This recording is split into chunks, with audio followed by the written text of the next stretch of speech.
So I saw headlines, and I haven't read these articles yet. I've bookmarked them. I want to read them. There's so much. Again, this week in particular, I just feel overwhelmed with news and with how fast they're accelerating. I still have one big story that I think we need to cover. But so, okay, but I saw two headlines. One was about Poland. Okay, Poland saying we will not censor people on social media, which that makes sense to me. That's coming from Poland. Sure, and then, although they can't, right? It's Twitter who censors people. Right, but they're let me see if I can find this because I wanted to read it anyway. And then the other was Mexico speaking out against censorship on social media. Yeah. Here it is. Who'd have thought? You got to look to Mexico for some principled free speech stances. Yeah. Oh wait. Oh, that's exactly what he said. Duh. I'm sorry. I was reading the Four Legs Good thing. Yeah. So here it is. Poland's government. Thank you, Pirate Tomsky. I'm sorry I was adult. Poland proposes social media free speech law. Poland's government has proposed a new law to stop social media platforms deleting content or banning users who do not break Polish laws. The proposed bill would see social networks fined up to 50 million zloty. That's like Monopoly money. I don't know what that is. For failing to restore deleted posts or accounts. The law would also establish a freedom of speech council. Now, here's what's interesting. As much as Carter hates censorship, I think he hates government regulation even more. So I'm curious what you think about this. You probably don't like this, do you? Or no. I don't know. Well, no, although I'll say I've said this before, and I think there's two issues. I know there's a legal Section 230 issue, but I'm going to talk in terms of morality for a second because I don't know what Polish law is, and even the U.S. law is a little bit dicey. First of all, normally you are liable for you can be sued for stuff that you say. So like New York Times can be sued for slandering Kerry, libeling Kerry, whatever. I forget which is slander, which is written. One of them is written. Libel's written. Libel's written. So they can get sued for libeling Kerry and saying that things that they know to be false or whatever. And the reason that obviously Twitter has a carve out for this is they promise not to edit. Now, clearly what they're doing is editorial. So I think by that standard, just legally, if Poland has something similar, that's an issue. My bigger problem with Twitter, not just that I don't like their censorship. Like obviously I don't like their censorship, and I think it's bad, and we should oppose it. And that doesn't mean they don't have a right necessarily to do it. Here's where I think they don't have a right. Twitter and Facebook, but especially Twitter.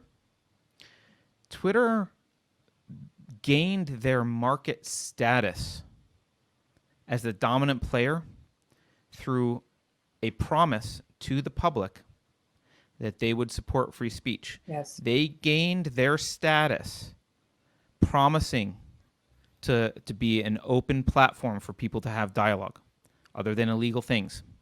And I think because that was their promise, changing it, their behavior where they started to do this stuff, it only occurred after they were a publicly traded company and they were clearly the market leader for microblogging.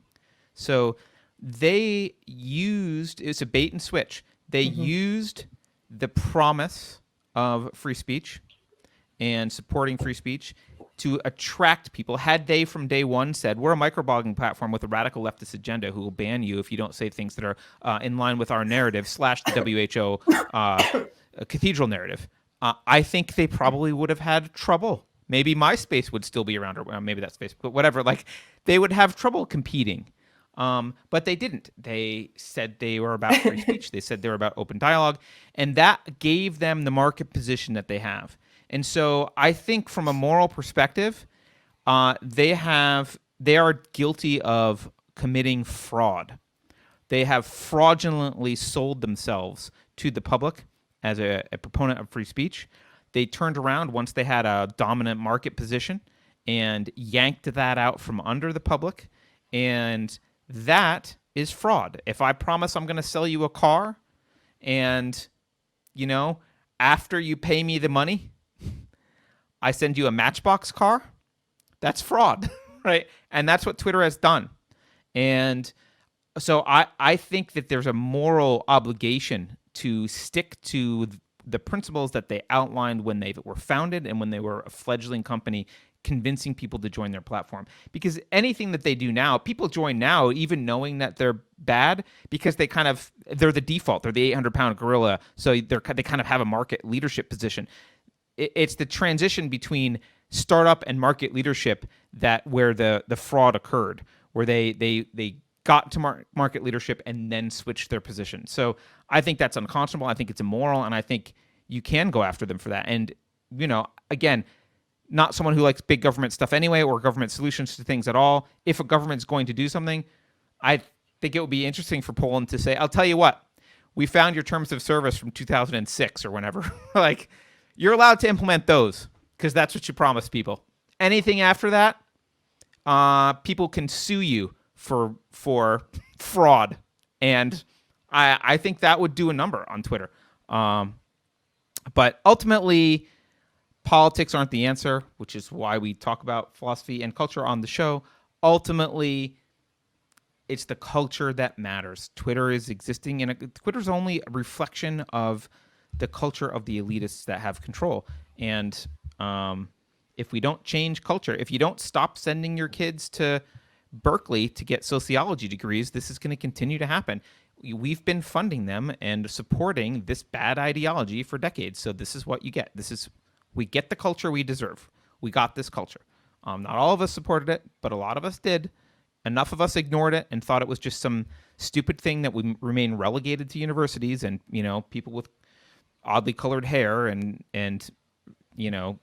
metal bits around their face would argue on the campus, but no one else would care and it would never metastasize. Well, people said it would metastasize. You didn't believe them. It has metastasized, and here we are. So you can't fix it with we can't fix it with laws. You really can't, because guess who's going to be in control of the government at some point? Same people, and they're going to use those laws against you.